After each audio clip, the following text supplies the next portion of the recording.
What is up, everybody? Welcome into another episode of It's Called Football. Jerry Walker alongside me, as always, is Jackson Fyda. And Jackson, we're heading into that Christmas break. A lot of Premier League action over the next 2 weeks. Kind of going to have an interesting next two episodes, covering quite a bit for this one. A little less next week. But how are you doing on this Christmas holiday, this Thursday? I'm good. I'm not gonna lie. I'm exhausted. I had to drop my girlfriend off at the airport at like 4 a.m. recently. So I'm still recovering, but good to go and always good to talk about some Premier League. So Oh, yeah, I bet. Question for you. You getting any skiing in while you're in Nevada? I've gone once so far. Nice. Where'd you go? Just Mount Rose because it's like 15, 20 minutes from my house. Decent snow or? There's not a lot open yet. We just got like 2 feet of powder, I think, up there over the past couple of days. So heading up either today or tomorrow to get some in. So hopefully there's more open because right now it's just like the beginner stuff, that kind of stuff. But now I think we might be getting into some fun stuff. Hell yeah, I'd love to hear it. Back to the Premier League, though. As much as I would love to talk more skiing, but this is a Premier League show. We'll start with the one this weekend, kind of probably the craziest match, most extreme result. Crystal Palace going away to the Etihad to take on Manchester City, and it looked like through the first 70 minutes, it was all Man City kind of doing what they needed to, 2-0. Palace get one back in the 76th and then get a penalty in the 95th minute to equalize it. What are your thoughts on that match? And you're surprised City kind of collapsed the way they did? I am, because when City has a lead like that, they usually see it out in very calm fashion. You know, they just keep the ball. You basically don't even have a chance, is what it feels like. Once they score not one but 2 goals, you're out of the game. So when you see that it was 2-0 at one point, you're like, all right, whatever, City's going to win this. Yeah. I mean, credit to Palace. They only had 2 shots on target, and they were at 2 goals, one of which was a penalty. But that's all you need to do is just convert your chances when you get them, and that's what they did. I am stunned, though, because, I don't know, City right now doesn't have the same feel as City from last year. No. Granted, we know that they're a second part of the season kind of team, so obviously no need to panic just yet.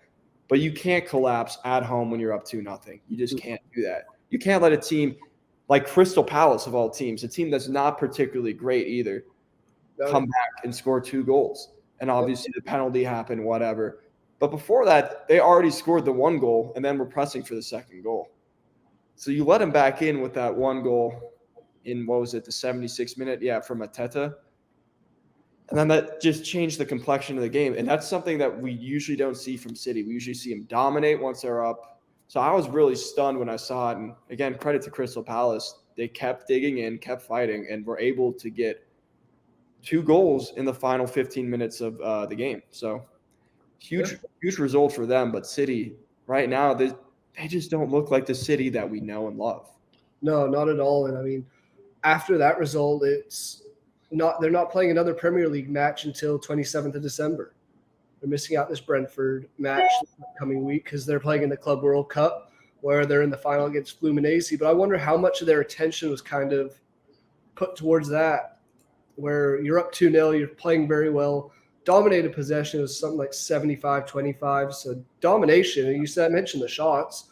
Maybe they kind of just shut off or like, okay, time to get ready to go over to Saudi Arabia for the Club World Cup. And can't do that against any team in the Premier League, especially a team that's clearly clinical at finishing their chances like Crystal Palace. Mm-hmm. Yeah, and you wonder if that plays a key part of this series, them focusing on the Club World Cup because City's never been in it, chance to win another competition. I think this is the last Club World Cup that's in this format, so it's the last one to really go and get an easy – I mean, if you're a European team, you should walk into the final in this thing. You always do. So, maybe they're focusing too much on that. But that's foolish to do in the Premier League. You can't sleep in any game. Even against Luton, we've seen what Luton can do to teams, where they can go and beat any team on any given day. Yep. You just have to always show up every single day and play the full 90 minutes. City didn't play the full 90 minutes. They played about 75. Yep. So that's where they went wrong, and I'm shocked to see that under Pep Guardiola's side. Oh, yeah, me as well. And, I mean, where it puts them right now is they're 4th in the table, 5 points back of Arsenal for the top spot. So it's not completely crazy. margin in between them, but like you said, something just feels a little off about the City side this year. Sure, De Bruyne has been out for the majority of it. He'll probably be back early on in the New Year's. Rodri's absences at times have hurt them, and now Haaland's out. So one of those things that they've been beat up, but it still hasn't looked like the City team in the past where someone gets hurt, they just roll someone else in and don't miss a beat. Yeah. One of those weird things. I want to get your prediction because that Club World Cup final is today, I believe, Thursday, December 20. Oh, no, it's tomorrow, Yeah, Friday, December 22nd. You think they beat Fluminense, or does Marcelo, the former Madrid star, help Fluminense get it done? I mean, Europe usually wins, so you kind of have to go and give them the benefit of the doubt here. Obviously, I'm all in. I always want to see a different team win, whether that's a Liga MX team or a South American team win it. Reality is City's going to win this game. I just don't see any way they don't. Probably win. It might be close, though. Fluminense is not bad. They're pretty good. Like, these teams can put up a fight, but I just think City's the best team in the world. So, yeah, they'll win. Yeah, hence the treble winners. Hard to argue against you on that one. But going to move on to a match that we didn't quite see finish due to some very, very sad circumstances. Bournemouth versus Luton. Luton scored 3 minutes in, up 1-0 on the road against Bournemouth. Bournemouth get one back, but the match was abandoned in the second half because Luton's captain, Tom Lockyer, collapsed. Second time it's happened, first time being back in the championship playoff for promotion. That's just a very scary thing to happen. And now I think they're replaying the entire match, which that's the first time I can remember something like that happening in the Premier League. Yeah, but these are extraordinary circumstances. When was the last time you remember someone collapsing?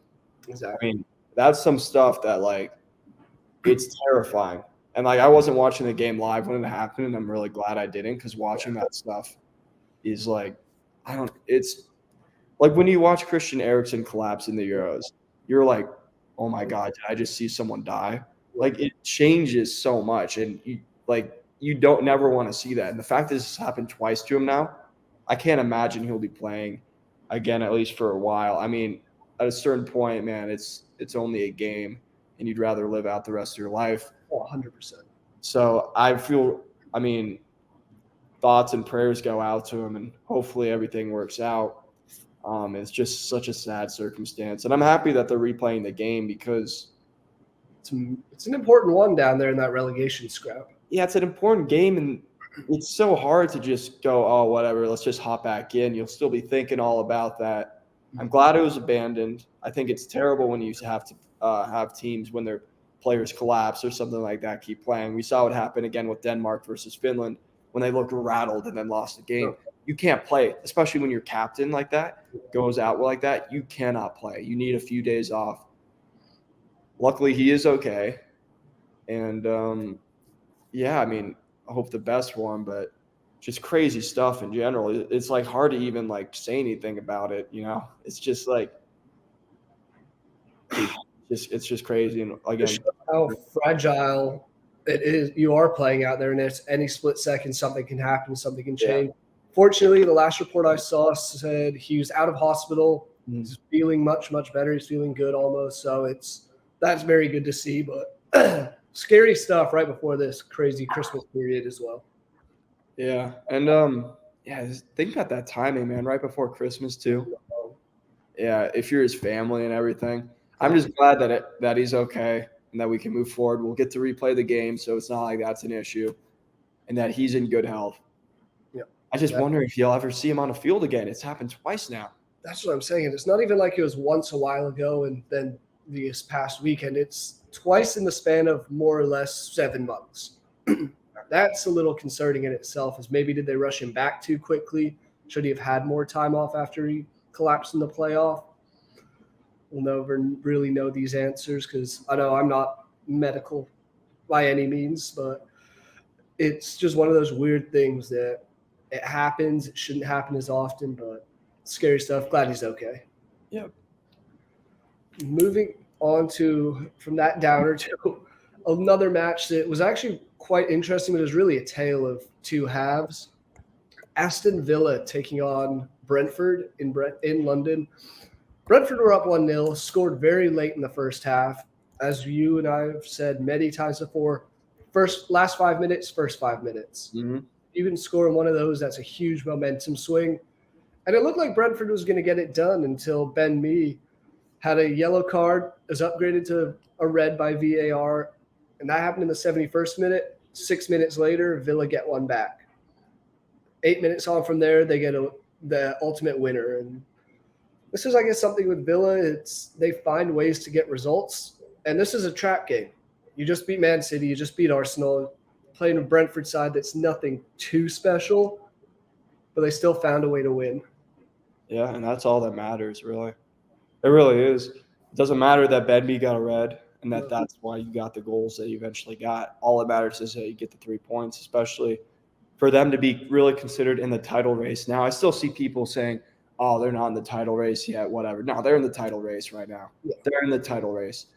So you got to pick up points against teams like this. They weren't playing well. Like you said, trap game. You have a little bit of that hangover from beating City, beating Arsenal, where you're flying sky high, and then you got to come back down to earth and play Brentford. So they were not playing well. They're actually being outplayed, like you said. Mm. But at the end of the day, you got the 3 points. You can learn a lot more, or you can learn the same, from a game that you play poorly but you win versus a game you play poorly and you lose. Yep. They did that. They got the points that show serious resolve. It's disappointing from a Brentford perspective, though, because you had the game. You're up 1-0. You're at home, and then red card changes everything. You just hate seeing stuff like that. If you're a Brentford fan, if you're a Brentford player, you'd be – because you played so well. And then suddenly that happened. But we said it before, red cards changed the complexion of the games, and it worked in Villa's favor here. And I will say, I do agree with VAR upping it to a red card. It was definitely a dangerous and clumsy tackle, so it's not like one of those ones we've seen where VAR probably gets it wrong. We've seen enough of that this year. Hopefully 2024 we see a change. I'm not convinced. But did what they had to do. Ollie Watkins gets the winner against his former team. And I love the celebration if you didn't see it. They just stood in the goal and kind of, instead of going out and around, he went right into the back of the goal and kind of sort of flexed on the Brentford fans. And it looked like they were caged in almost, because there were just 4 or 5 of them rushing the back of the net, which never seen that one. Yeah, no, definitely a new one. And hey, keeps Villa 1 point back of Arsenal for the top spot in the table, 38 points to Arsenal's 39. Mm-hmm. Like you said, they're legit. We've talked about it many times. And if you don't think Aston Villa is really a title contender, you kind of need to re-examine your mindset. Yeah, you need to hop on the train. And it looked a little hectic at the end. Red card in the 97th, pair of yellows, and another yellow to Unai Emery. So quite an eventful end to this one. Yeah, but no matter what, we got the 3 points. Move on. Yeah, second place in the league. Yeah, and on to our last match that we're really going to discuss in detail of this past weekend, probably the most boring match of the weekend, Liverpool Man United. I was watching a 12-minute highlight video last night of all the goals from this past weekend. There's only one match that didn't make an appearance, and it was this one. It was, I don't know how much of this one you watched, but it was dire. Yeah, I watched the end, man. It was not it at all. Like, it wasn't a fun game at all to watch. Because usually you expect a game like this, huge history involved, massive rivals. You expect fireworks. You expect so much going on, great goals. I don't know. Yeah, we got none of that. No. Got none of that. We got a red card. That was about it. And that was in the 94th minute when it was already over, basically. So big difference from the last time these two teams met, where Liverpool beat Man U 7-0. So yeah, you're a Man U fan, I guess you take it. Improvement. Because the time before that at Liverpool, where this one was, and that 7-0 thrashing was, Man U lost 4-0. So slight improvement. They're still not scoring, but that's been the story of Man U all season. And again, in this one, Liverpool should have probably won if any team was going to. 68% possession, 8 shots on target, 34 shots total. Yeah. And you 6 with 1 on target. Mm-hmm. It's like domination from Liverpool, which they never really had a clear-cut chance, in my opinion. It didn't look like they were going to score any time, but dominated. And one that had you won, you go top of the table. Mm-hmm. Yeah, now they by not finding a way to score, by not finding a way to win, they let Arsenal pass them and they let Villa pass them. So that's the difference. Yeah, they're tied on points with Villa and have a slightly better goal difference, so they're just ahead of Villa still. But no, Villa, yeah, they let them catch them. It's one that any time in the title race, we said it last year with Arsenal. Arsenal needed to win a couple more, make a bigger gap from the rest of the pack, more specifically Man City, and run away with it. This is one that Liverpool, because Man U hasn't played well this year. We've talked about that. No. They have found ways to win, but they've looked atrocious as of late. And this is one that you look back at if Liverpool misses out on the title by a couple points, be like, really should have won that one. Yeah. Other results from this past weekend, nothing really too crazy. Tottenham beat Forest 2-0. Chelsea beat Sheffield United 2-0. 3-0 against Fulham for Newcastle. Everton continues a hot streak, 2-0 there. A lot of shutouts. Arsenal shut out Brighton 2-0. West Ham shut out Wolves 3-0. So very one-sided matches. Not the most exciting for the past weekend. But No. Got a couple good matches coming up and quite a lot. Matches this upcoming week. There's one today, which we will probably not touch on all that detail. This will probably be out after the Crystal Palace-Brighton match is over. Tomorrow for Friday, Aston Villa, Sheffield United. Slate of matches Saturday, one Sunday, and then we have Tuesday, Wednesday, Thursday next week. I love this time of the year. It's just all revolves around sitting down and watching football in the morning. So love to see it. But our match of the week, and I think you agree with me on this one, has to be Liverpool versus Arsenal. Mm-hmm. Yeah, you got 1 versus 2. Yeah. Both teams have been pressing all year, trying to oust City. It looks like they're the two that can really do it. Mm. And then Villa came along, obviously. But it's looked like them for a while now. Liverpool had a sneaky good season for a while. No one really thought of them as like one of those teams. You know, we're all talking about Tottenham, Arsenal, City at one point. Liverpool was there. They were in 4th place, just doing their thing quietly. Now everyone's on notice now because Liverpool has been playing well. They just got a 5-0 win the other day in the Carabao Cup. They're looking really, really good right now. Arsenal, they did get the win against Brighton 2-0. I haven't been entirely I'm not convinced right now with how they're performing. Luton, yes, took a lot of spirit, great win in that regard, but you still let them score 3 goals. You still let them score 3 goals, and it took yeah, you're trailing multiple times. Took a 97th minute winner, and then lose to Villa. Didn't look particularly great doing it. Yeah, scored a few goals that were called back, 1 offside, 1 handball. Didn't look particularly great. Yeah. And then, you look good against Brighton. I'll give them that. Arsenal looked good against Brighton. Yes, but I think Liverpool's just look better in general right now. They look like the team that's more capable. They've got a guy in Mo Salah who's been there, done that. They've got a manager who's been there, done that. Mm-hmm. So I'm thinking heading into this game, especially due to the fact that it is at Liverpool, they're just going to have it. They're just going to have the edge. They're unbeaten at home, by the way. They're the only other team with Villa who hasn't lost at home. Have they won? Have they won every game at home? They had until Man U. Then they drew at home against them. But yeah, so that's the one kind of blemish, if you will, on their schedule at home. One of 4 teams that's yet to lose at home, along with Villa being perfect.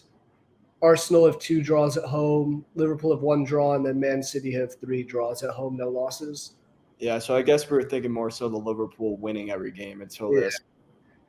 But no. I mean, I didn't know that until right now either. Yeah. It's more they're just dominating. So yeah, and they've looked good in every game at home. Yes, bar the Man U game where they just couldn't score. Even there, they dominated. We just talked about that. Way more shots, way more possession. They dominated. I just don't think Arsenal is going to be able to get this done. I think Liverpool right now, at this point, is the better team. Mhm. They're playing better. Again, we just saw what they did to West Ham the other day. They dismantled them. Well, and we will touch in a little bit more detail on those Carabao Cup quarterfinals because they were exciting, couple penalty shootouts. But yeah, domination. Looked like the Liverpool team we have been seeing all season. Not like the Liverpool team we saw the last two matches. Sure, one of them was the Europa League match. They already gotten through to the next round. We're playing a backup team completely. Lost to Union Saint Gilloise from Belgium 2-1. But you can't look into that one all that much. No, you can't, because when you're already through and it's the Europa League, whatever. You let the guys who haven't played play. Yeah, And the Man U game, it's a massive rivalry game, and sometimes that just doesn't fall your way. That's how they work. So yeah, I don't have any concerns on that front for sure. I still think they're playing just about as well, if not the best in the Premier League. Maybe Villa has them beat a little bit in the form table right now, but I think Liverpool right now could very well be the best team in the league. And I think they're going to get this done. I mean, there's a chance Arsenal does, but I just don't feel confident that they're going to be able to score when they need to and defend when they need to. I think a guy like Nunez will give Arsenal plenty of problems. Will he score or not? We don't know. Darwin Nunez. But if he does, there's no chance. Yeah, absolutely. And I know Jurgen Klopp was very upset. He made his thoughts vocal after the draw against Man U at home of how disappointed he was in the crowd. So I'm expecting the crowd to be up for it. And when Anfield's going, it's one of the craziest stadiums in the world. I'm expecting Liverpool to do well. All the points you said, I think they are just a better team overall. Like you said, been there, done that. I think they're the team that has the best chance of dethroning Man City at the moment.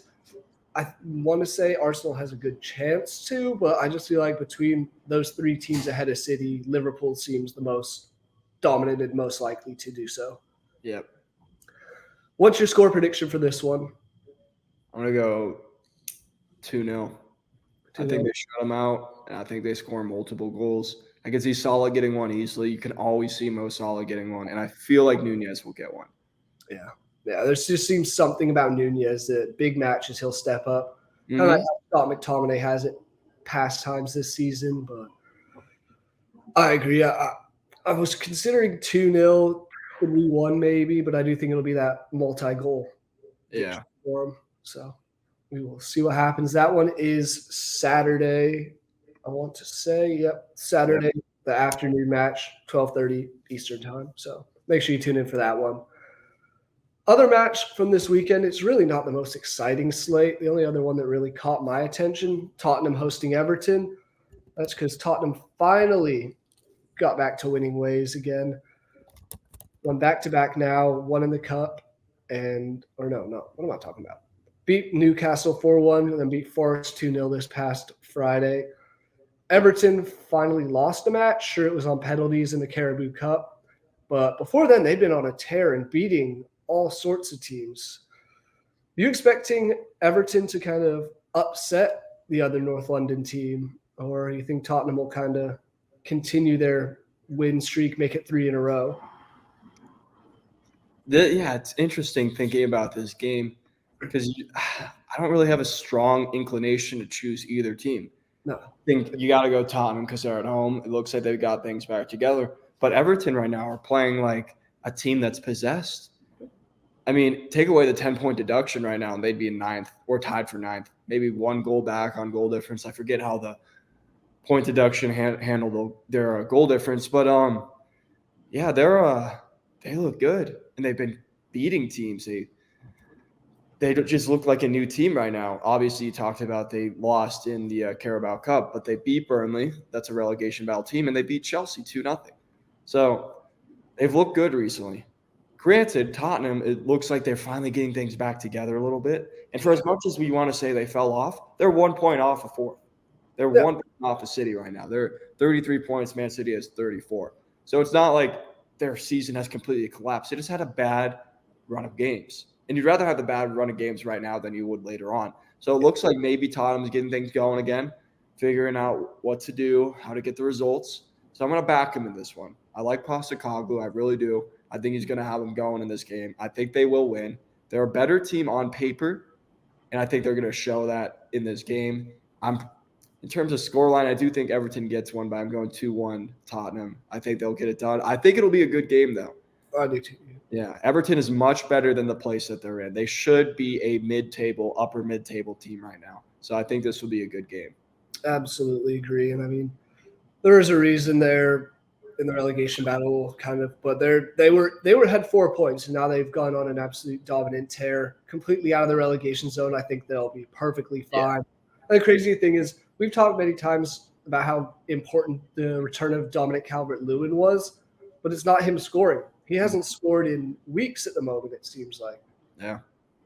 Hasn't actually scored since October. So they're finding ways to win these matches without him scoring, despite playing 70, 80, 90 minutes the whole time. It's one of those crazy things. Decore, up to 6 goals.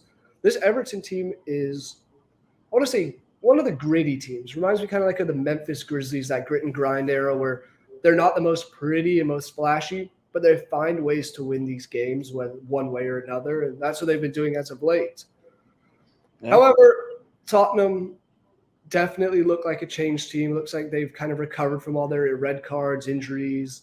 Sure, the guys are still out, but it seems like they figured out their system. No one more so than Richarlison. Yeah. Have to put that out there. He's had – everyone knows the terrors of what he's had in the Premier League so far of his record, but 3 goals in the last 2 matches. Looks like a changed player, and that's something to worry about if you're Everton, because obviously we know Son can tear you apart at any given moment, but now Richarlison's on a hot stretch of form. I like Tottenham to win. I do agree. I think Everton gets 1, but I'm going 3-1 Spurs. Yeah. Yeah, I think like we just said, I just feel like they're figuring things out. And Richarlison scoring could be game-changing for them because Buddy hasn't found his form since leaving Everton. No. He really hasn't. He has actually been spectacularly terrible. He's been the bust of the last year and a half. Yeah, and he hasn't played well since, like, the World Cup. So, I mean, if he starts scoring goals and you start getting him from that source, you're going to be in a good place if you're Tottenham. Absolutely. Want to go through the other matches for the weekend. Just go through quick score stuff before we go into the second half of next week's fixtures. Thursday, Crystal Palace, Brighton. Like I said, probably this will be out after, but what's your prediction for that one? I'm going Brighton. I still think they're a pretty good team. I think they'll get this one done, even though they're on the road. I'm going 2-0. All right. Yeah, I agree. I'm going 1-0 Brighton. I think they're just better than Palace. But Palace also showed resilience against Man City at the last weekend, so you never can count them out. Yeah. Friday, Aston Villa, Sheffield United. I think we're both on board. Aston Villa is far much better, or far more better team. I have them winning like 3-0. Yeah, I could see 2. I'm seeing 2. 2. Yeah. Like that. Into Saturday, West Ham, Man U. This one's interesting because I can see it going either way. West Ham coming off a 3-0 win, Man U looking terrible as of late. What's your prediction? Yeah, West Ham's coming in with a 5-0 defeat over the weekend too. So I don't know, because West Ham sometimes shows up and plays super well, and they're at home. I've got a feeling I'm going West Ham. I think they get this done. I'm going 2-1 West Ham. I'm with you. I always want to pick against Man U, even at times it doesn't make sense, but I will pick them if it seems like the right thing to do. This does not seem like it. I do think West Ham gets it done. I think it'll either be 2-1 as well, or I think it'll be like a 1-0 0-0 draw. Yeah, I could see that too. Looking at the other ones, some less exciting ones. Luton versus Newcastle. Newcastle, I have them winning comfortably. Fulham, Burnley. Fulham. Yeah, Burnley's looked terrible still, and you got to ask yourselves, like, how long does Vincent Kompany have left at Burnley? Yeah, I mean, he hasn't really performed as a manager like we thought he would, like everyone expected him to, because he was doing great in the championship. They dominated the championship last year, and he was good in Belgium too when he was a player manager. So everyone thought he would come in and make an instant impact. I certainly did. I thought they'd be like still towards the bottom, but not like where they're at now. I thought they'd be like in 15, 14, Yeah, 16. I thought that in Forest, or I thought Bournemouth was going to be worse off, so I I thought did it too. kind of them in there, and Burnley on that first man out sort of spot. But I wonder how long he'll have though, because he won them the title last year. yeah, that's the thing. And I wonder if they're okay if they get relegated, because you go back down and build on it and come back. We've seen that happen sometimes. Daniel Farke at Norwich. That's a perfect example. So I really don't know. I haven't heard any inkling of him getting fired yet. Yeah, no rumors of that. Obviously, Heckenbottom gone, Cooper gone. So you've seen other teams already make their decisions. They might very well just stick with him. Yeah, like straight up, they might just stick with him and trust in what he's doing. Oh, Obviously, 6 points off of 17th place. so It only takes a couple games, though. It does. really does just take a couple games. So interesting that they stuck with him this far. And if they're going to, I wonder if they just see it out. At this point, I don't see why not. What can't hurt? Because if you do go back down, at least you have a manager that got you promoted before and a team that's gotten up last season. So it's that confidence level. Playing in the Premier League is such a different beast than playing in the Championship, especially now. But we will see. I do think Fulham does win this one comfortably, though. Agreed. Man City Brentford is postponed. That's the only match that won't be happening this weekend as a Man City in that or in the Club World Cup. Forest Bournemouth. This one's intriguing to me. I think Bournemouth are going to get it done, but I think this one, being on the road, I can very well see it being a draw. Yeah, it'll be Nuno's first game. Yeah. On the touchline. So it'll be interesting to see. He's got no time whatsoever, really, to get things going. He's kind of just hopping right on in, seeing how things play out. So because of that, I'm going to go Bournemouth. Okay. I don't think Forest will be quite ready to go. But sometimes you see an effect where a new manager comes in and they win a few games right off the bat. Yeah. I mean, I remember with Leeds last year when we fired Marsh. Yeah, fired Jesse Marsh, won the next one, actually looked good, and then complete collapse after that. It's that resurgence suddenly. They're like, oh, the players actually have someone to play for. They want to. So we'll see. Makes it more interesting, to say the least. I'm curious to see who he goes with in goal now, too. This is like my favorite subplot. This is really one of the most exciting, especially from a USMNT standpoint. Yeah, it's such a fun subplot. Who's he going to go with? Is he going to go with Matt Turner or Vlachodimos? It'll be interesting to see. Turner actually has one of the higher, I think, save percentages in the league. Like, he actually saves a fair amount of shots. It's just Forrest leaks goals. So, yeah, that's what I gotta say. They do concede a lot of shots on target. Oh, yeah. A lot of goals. And I mean, he had a couple, I think it was the Tottenham's second goal this past week. Should have really kept that one out, but it slipped by him. It happens. Can't win them all, but. Can't win them all. Sunday's match, last one before we talk a little more detail about next Tuesday through Thursday matches. Wolves against Chelsea. I really have no idea. This is the one I probably have the least idea of which way it's going to go. Both teams have the ability to perform really well on any given day, but also can be absolutely terrible. Yeah, I feel kind of burned because last week I said trust in Hwang, and they lost 3-0, and Hwang played terribly. Yeah. So no longer trust in Hwang. Dare I say trust in Nicholas Jackson? Nah, I would never say that ever. But I think Chelsea will win this game. Yeah. I think they will find a way. It'll be, 3 straight wins for them if they do, looking at all competitions. So I like to think that they'll get it done. Cole Palmer's been playing really well as of late as well. I think he'll get another one. So I'll take Chelsea to win that. Looking at the matches for this upcoming week, not a ton of super high excitement matches. First one we'll talk about, Man U hosting Aston Villa. Like we said, Aston Villa has kind of jumped onto the scene with back-to-back wins over Man City and Arsenal. Do you think they make it a third massive win out of their last 4 matches? For whatever reason, I feel like Man U is going to win this game. Not that they're a better team or anything. It just has that feel to it. I think Villa wins this weekend, obviously. They'll be riding high. And then Man U has a way of putting teams down, even when they're not playing well. We've seen it historically. They can just beat teams that are on tears. They do it with City all the time, historically. Not this year, but historically they've done it. So I could just see that happening here again. It just has that feel to it for me. I think they'll win.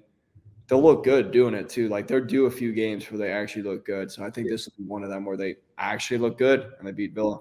Yeah, this is the one that feels like to me it's either going to be pure domination by Man U or it'll be a Scott McTominay, Fergie time winner. Yeah. Another, it just has that feeling, like you said about it, that sure, Aston Villa's riding high. This seems like not a trap game because you can't sleep on Man U, but it seems like one of those that they'll come out flat-footed and Man U will take advantage of it. Yeah. What's your score prediction for this one? I'm going to go 1-0. 1-0, I like that. I'm going to go 2-1 because I do think Villa gets a goal. I haven't been shut out in quite a while. So I'll go 2-1. I do think Man U gets it, and I do think it'll be a late winner in this one, whether it's in stoppage time or last 15 minutes, somewhere in there. They do love those. Yes, Man U does love their late goals. So. Yep. Only other one that really caught my eye this upcoming week, Sheffield United versus Luton. Not because it's going to be the prettiest match in the world, but because of the significance of it as the relegation battle. 8 points for Sheffield, 9 points for Luton. They were both 5, or Luton's 5. Sheffield 6 points back of Nottingham Forest for that 17th place. This is a big one that both teams need massive 3 points. It's a 6-point swinger, really. Yeah, it really is. And see if Sheffield United can take advantage because they're at home. And they got absolutely dominated in the last kind of relegation battle game that they were in. Like absolutely run off the pitch, not even close. 5-0 against Burnley. Yeah, 5-0. So they need to do well in this one. And if you're Luton, you also – I mean, they both need to do well. Luton can maybe take a little solace in the fact that they've played well against good teams. So maybe this is their time to shine. This is where you get the results. This is where you get a massive 3 points that moves you closer to where Forest is, but also sends them back. It sends Sheffield United back behind you. So I don't know. Going into this one, it could go either way. I really have no idea. I'm going to lean Luton. I think they've looked better. I feel like offensively they can make Sheffield United hurt because Sheffield United has proven to be the worst defensive team in the Premier League. Luton Town has the fastest player in the Premier League, and they can actually counterattack decently well at certain times. So I think they'll do that here. I think they'll get a win.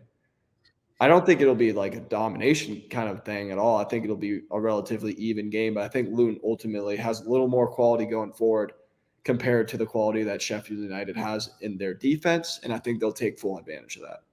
I agree. And I mean, sure, Luton plays Newcastle over the weekend, and we both predicted Newcastle drubbing there. This is one where I feel like that the whole incident that happened with Lockyer this past weekend is going to come into play. They'll have someone to play for, something to play for, and they will show that. I do think Luton gets it done. I think this is Luton's best performance of the year, and I think they win 2-0. Yeah. Partially because of all the – we've seen it in sports many times before where players get hurt or something tragic happens one way or another to someone associated with the team.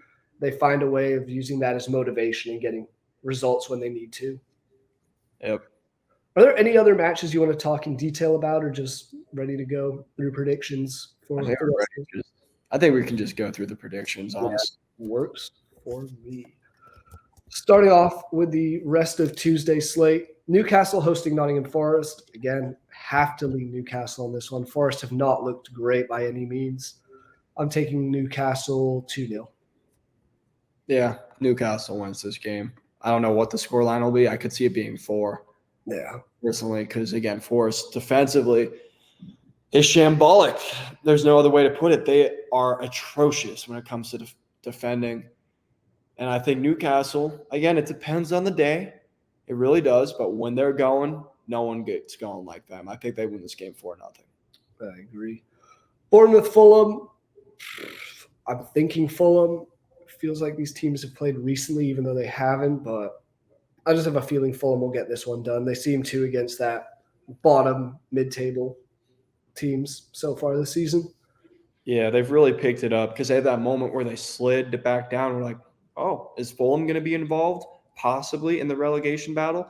Then they started winning games. Yeah. They're winning games that they should be winning, and this is one that they should be winning. And like you said, they've done well in those games. I see them winning this as well. Yeah, I agree. I think I'm taking Fulham probably 3-1, maybe 2-1, but I'm going 2-0. 2-0. Like it. This match, Burnley-Liverpool, I think is going to be an absolute thrashing. I know I've said this before in games that have tended to be exciting, but Burnley's defense has been atrocious. Liverpool's attack has been superb. I could really see this being like 5 or 6-0. It could be. It very well could be. Yeah, because I'm trying to think of ways in which I could see Burnley like making it exciting. I just don't. No. Defensively terrible. Offensively not great. Koleosho is their only spark, I feel like, this year. And he's been hurt. I just don't think they have anything going for them in this game, and I think they'll get thrashed, like you said. Maybe not 5, but they sure as hell aren't going to win this game. I just don't see anywhere. Yeah, the only thing I could see going for them is you play similar to how Man U did. You completely just kind of concede possession and just force them to have terrible shots. They've given up 36 goals for a reason. I don't think their defense is really that strong by any means. I think it's second worst in, or not quite, like fourth, or yeah, no, it is second worst in the Premier League, just behind Sheffield United. So I think Liverpool will get it done rather convincingly. Mm-hmm.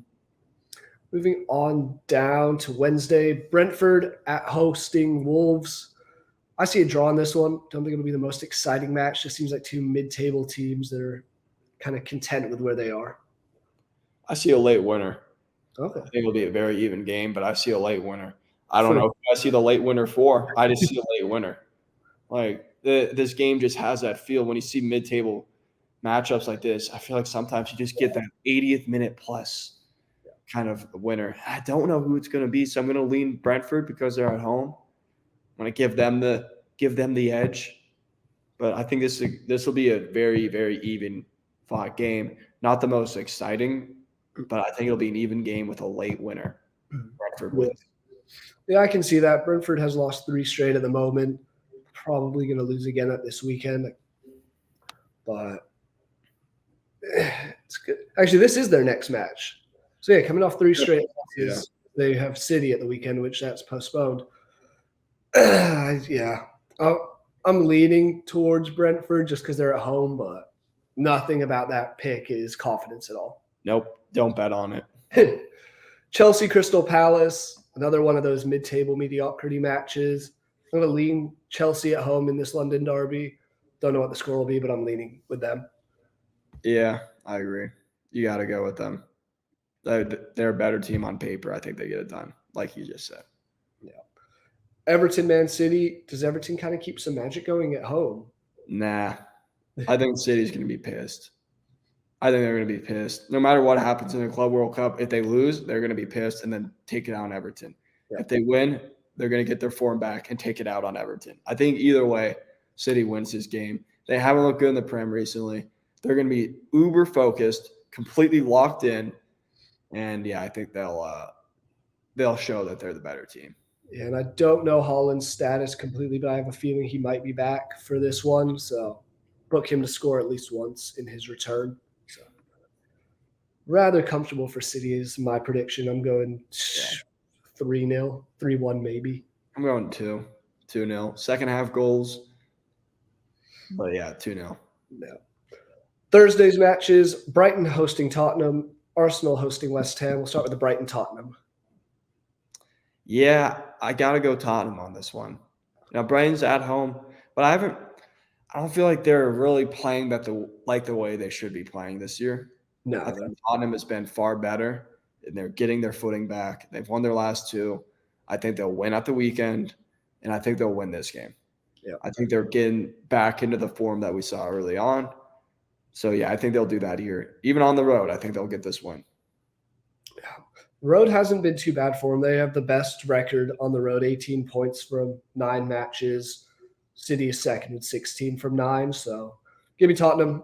I think they get it done rather convincingly. Yeah, agreed. Last one of the weekend of the midweek Christmas fixtures: Arsenal West Ham. I'm going to back Arsenal because I do think they struggle this weekend against Liverpool and they need this bounce back result. And West Ham is just the team to do it against. Yeah, they'll win this game. I think we both picked them to lose to Liverpool. We think Liverpool's a better team. They're going to do better. So I think this will be a game where, like you just said, they can get a little confidence back, go get 3 points. You're at home. West Ham's good. Don't get me wrong. They can win this game. But Arsenal should win this game, and I think they will. They are the better team. They'll play better. I think they'll get this win. They'll get it by a couple goals, I'm feeling. Absolutely. And that kind of wraps up the Premier League side of things for this episode. Do have 2 more things we're going to quickly talk about. EFL Cup, Caribou Cup, whatever you want to call it. Quarterfinals happened this past week. And we now know the 4 teams in the semifinals. Fulham took on Everton. Fulham, after starting out strong, getting an own goal from Michael Keane. Everton tied it up. This penalty shootout it went to, because it goes straight to penalties, no extra time. It was quite exciting. Went to the 8th round. Fulham ultimately get the win, 7-6 on penalties. Did you see any of this midweek action?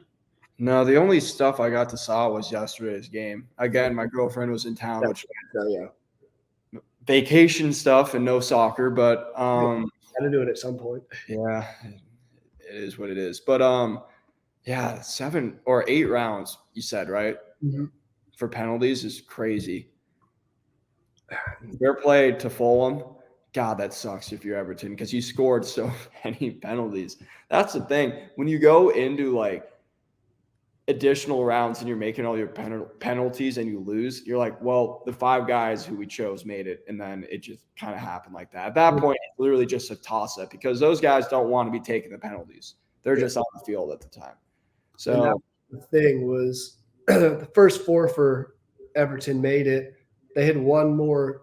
Their last guy, Amadou Onana, or a chance to win it, took what will say is probably the worst penalty I've ever seen. I did a hop, a skip, and a love tap to the goalkeepers. Dude, those ones where you try to be too cute with it rather than just putting it in. Yeah. And it wasn't even like he really did a whole what Jorginho does where he jumps up and all that, kind of went up. But he just hit it so poorly that it was saved, and that gave Fulham a chance to equalize in the last round. Had he scored, Everton would have gone through. It just didn't end up being that way for him. I just don't understand that, man. When you're taking a penalty, why do all this cute shit? Why don't you just bury it? I don't understand it. Just go up, and if he saves it, he saves it. But you don't do this crap where you can try and play mind games. Even Jorginho bites him in the ass when he does it. So I just don't understand why people do it. Just go up there, be Harry Kane, and put it in your spot. It's not that hard, in my opinion. Oh, absolutely. I mean, and I'll say, looking at the next match that went to penalties, Chelsea-Newcastle, Chelsea's penalties were superb. Yeah. It wasn't like they were messing around. They went up and just ripped him top corner. Goalkeeper even tried to get to a couple, couldn't get to it. It was perfect placement. That's what you need to do on penalties. Sure, you say sometimes you want finesse over power, placement over power. If you're ripping it and it goes on target, good luck. Just look at Harry Kane. Yeah, Harry Kane takes a penalty. He blasts it into his spot. Yeah. And it is unsavable. The only one I can remember missing was against France, and he just hit it over the bar. Yeah, you do run that risk. Yeah, sorry about that. You do run that risk, but if you smash it down low, it's so hard to save. You have to already be moving, and at that point, if you see a keeper already moving that way, you just put it down the middle. Yep. Now, I don't take penalties now. I used to back in my youth days, so this is what I did. So maybe I'm talking a little out of my ass now because I don't take penalties anymore. But still, I don't get the whole hop, skip thing. Just get up, take your penalty. You're at a shootout too. Yeah. Just get up, pick your spot, trust in yourself, and go and score it. And the mathematic probability is it's much more likely that you're going to score than the goalkeeper's going to save it. Everything has to go perfect for the goalkeeper to make the save. It just doesn't happen all that often. And that's why we see teams like Chelsea scoring all 4. And I mean, the end of the match in regular time was quite sensational.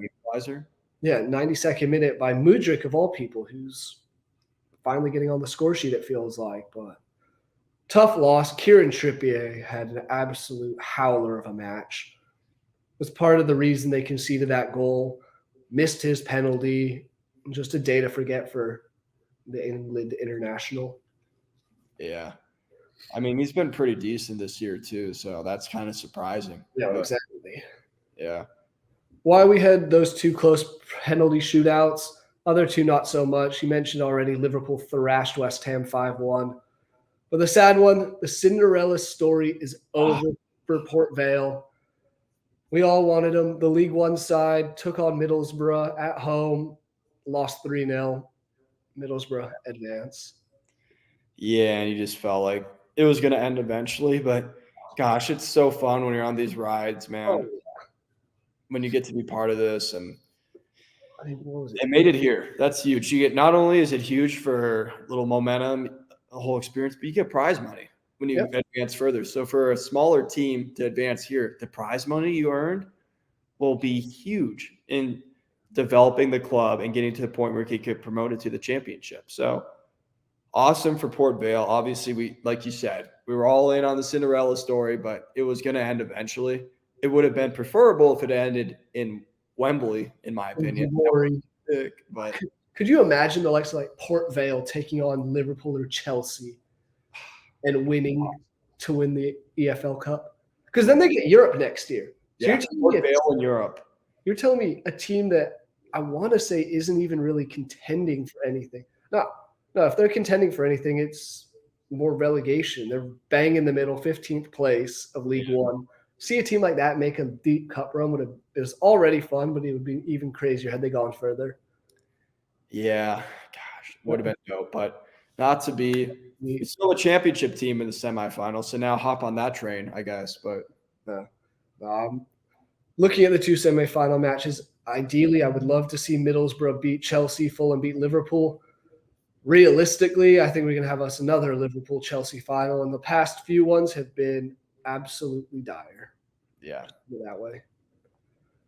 Not the most exciting teams. So are you kind of on board with that? You think it'll be Liverpool, Chelsea as well? Yeah, I don't see. I mean, yeah, there's no way it's not, because I'd say Fulham could beat Chelsea, but they're not playing Chelsea. They're playing Liverpool. So I think Liverpool beats them, and then Chelsea takes care of Middlesbrough. Yeah, their last two cup meetings was the EFL Cup in 21-22, and then the FA Cup final that same year. Both went to penalties. Liverpool won both. Total combined 0 goals scored from open play. I will say, if we get a penalty shootout like we saw in the EFL Cup, sign me up. 11 rounds, 1 miss, and it was Arrizabalaga. It was Kepa. Kepa was the only one that missed. He missed the 11th round for Chelsea. But dude, that's heartbreaking too. Imagine everyone makes it, and then your keeper has to take one. Like, you can't even be mad at him. No, not at all. That brings me back to memories of, what was it, Europa League final, Villarreal against Man U. Oh, yeah, that one. Roofed it to lose. Love that. But, yeah, I think it's pretty straightforward on what this final is going to be. As much as we'd love to see someone else get it done, I just don't see it happening. Yeah, me neither. Kind of wraps up all of our match coverage. There was some more news that came out today, Jax. I kind of want to just get your opinion on it. I know it's early stages. I don't know if you've really seen all of the latest news, but the Super League is kind of back. I'll put it that way. It's like the European governing body, not for football or anything, just the whole European governing body for the whole world or continent, came out and said that Europa and FIFA are not in the right state of mind, and they're not allowed to do what they said, where they can't just ban teams. So now it looks like, headed by Barcelona and Real Madrid. Barcelona, understandable, they're broke. They need as much money as they can. Real Madrid always wants more money because they're trying to sign Mbappe, Haaland, and God knows who else for whatever. Just narcissistic. Yeah, they think they're better than everyone, but it's come back. It was passed that they are gonna they have repurposed it though. It's now looking at 64 teams in the men's side, 3 divisions. Also doing a women's side of things, which that'll be interesting to see, because I already feel like there's a massive difference between the top 4 or 5 teams in the women's side of Europe and everyone else. But the one thing I do like about this, because I'm very much against the whole Super League, I think it's inevitable. I do think it will happen eventually, but I like that it's no longer a 16-team league or a 20-team league where 15 teams are automatically in the next year and can't be relegated. Now they can be. So there's no guarantee you're going to be in it. That would be my favorite thing. You see all these teams sign up for it, push for it, and then see a Real Madrid or a Barcelona get relegated out of it the first season. Yeah. It would be. I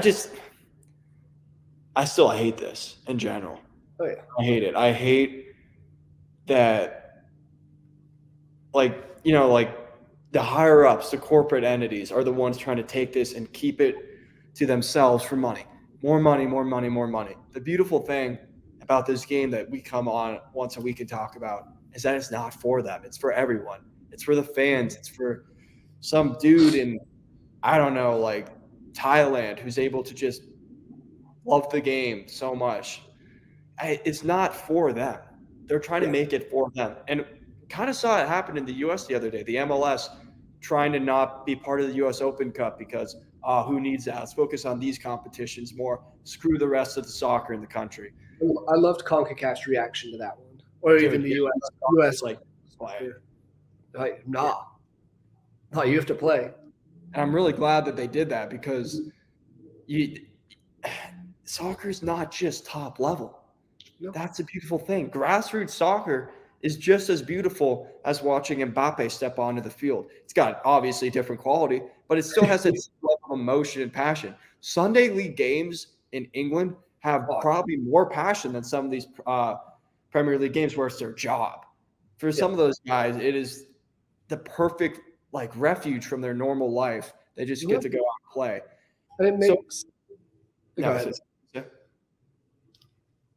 I was just going to say, it's by separating yourself, you just lose part of that magic. That's not what the game is about. It's not for the top. It's for everyone. So that's why I hate seeing this. Yeah, sure, 64 teams, whatever. What about that 65th team?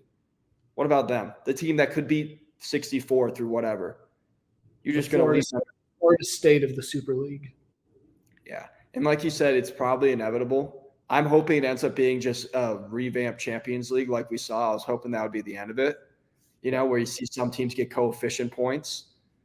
But I just hate it, man. I hate it. I hate the money aspect in sports in general. It's already ruined college football for me. Yep. And if it ruins soccer, man, I don't know what I'm going to do. That's I'm going to do. Strictly follow the randomest leagues where there's not really any crazy money involved. Catch me just strictly following South American football because there's stuff down there. And that's the thing. You talk about, the players want more money, yada yada yada. What about the people from, say, a lot of guys from Brazil? You hear their stories of, I grew up in poverty, grew up playing with no shoes, just in the streets. Make that move. Now it's that move's kind of thrown to the side. You don't see the magic of, let's say, Luton Town, who in a 7-year process went from non-league football all the way to the Premier League. Stuff like that won't happen with the Super League. It also just adds even more matches for players to play. Players are already getting hurt at an alarming rate this year thanks to that mid-season World Cup, I would say, and a shortened summer break. Throw these matches in. You throw the extra Club World Cup matches in because that's going to, 32 teams? I want to say. Too many matches. The quality is going to drop off. The quality is already somewhat dropping off. The officiating's dropping off. Not a great time, but catch me still watching every single match. But yeah, here's the one hope is that the fans have a say. They really do. We saw it when the Super League was first announced. The fans came out and were like, nah. Within minutes, they were protesting, it seemed. Yeah. And immediately teams pulled out. So that's the one benefit one positive that exists in soccer that you don't see in other sports. When UCLA decides to join the Big Ten, you don't see students out there protesting. They don't really give a shit. Yeah. In soccer, it means more. Mm-hmm. It really does. And fans have a say. So that's the hope that we have, I think, with this situation is that the fans have a say. And I'm really hoping we don't get behind this, at least not in the iteration or the format that it is in now. I don't mind taking power away from UEFA. I think UEFA is a scummy organization in and of itself. I just can't, yeah. You just can't close yourself off from the rest of Europe. Like it can't just be a closed system. No. That's where I'm assuming it's going to just be the biggest teams in England, Spain, Germany, France, Italy, all those. What happens to the teams from Bosnia or the Croatian sides or these countries that aren't necessarily as big and don't produce as much teams? Because that's what makes the Champions League currently special is that you qualify. Shit, it might be your first time ever qualifying for your continent or country. That's awesome. That makes it an extra special thing. I don't know how that's all going to work out. It's still, I mean, like I said, news only broke a couple hours ago, so a lot to still look into.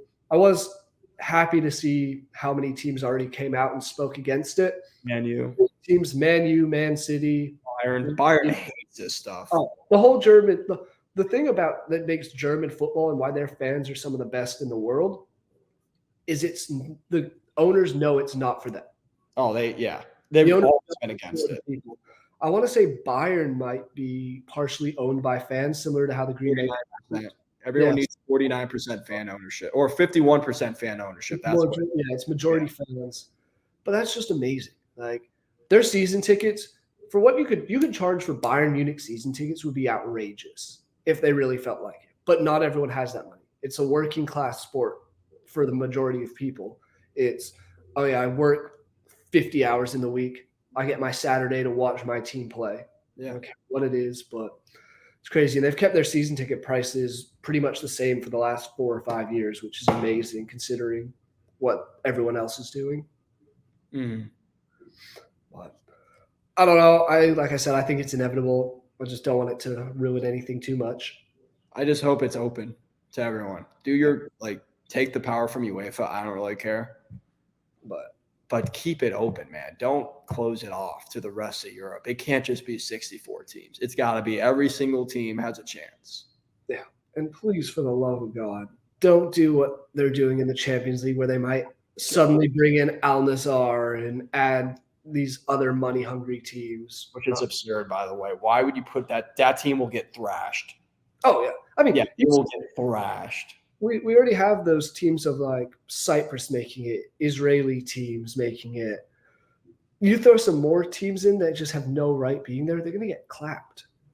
Yeah, they are. And I don't think people understand the difference in quality between having, you have Benzema and Conte on this team.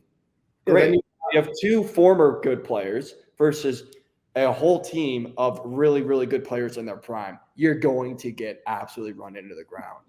You give it to, but sure, there's all the talks of Ronaldo has 50-something goals right now this calendar year. He's probably, with 3 matches left, going to get the most and win the Golden Boot for the year.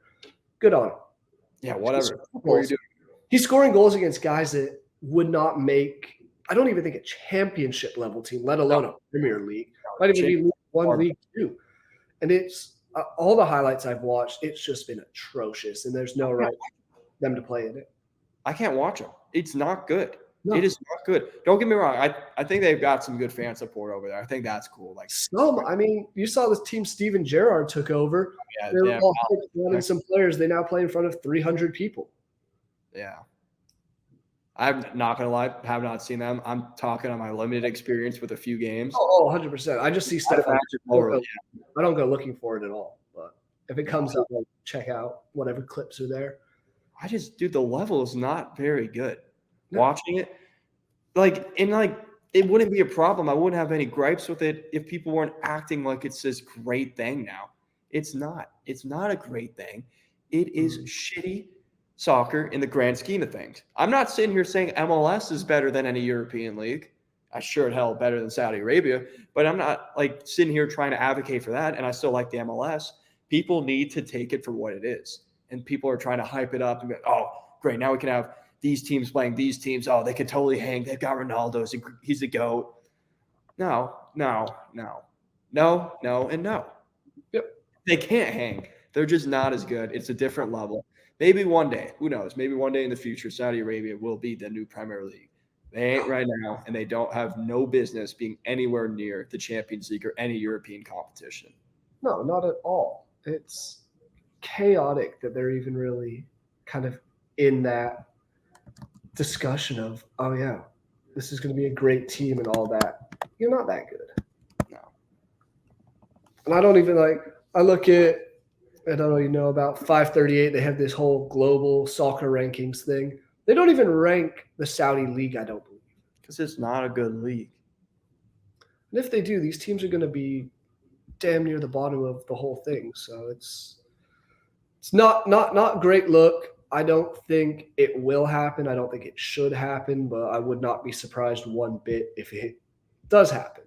All because of Ronaldo. Yep. Where there's money, they will be there. Mm-hmm.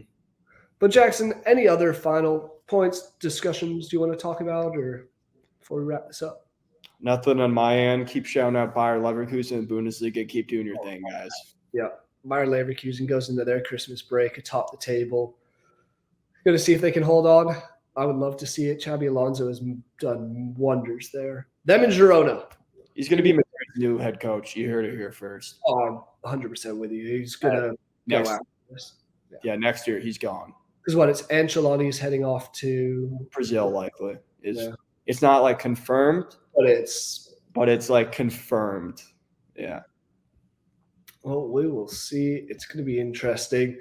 A lot of Premier League action this weekend and week. So enjoy your Christmas, everybody. Enjoy the New Year's. If you're not celebrating Christmas, happy holidays. Enjoy the Premier League. Enjoy more football. Love to see it. We'll see you next time.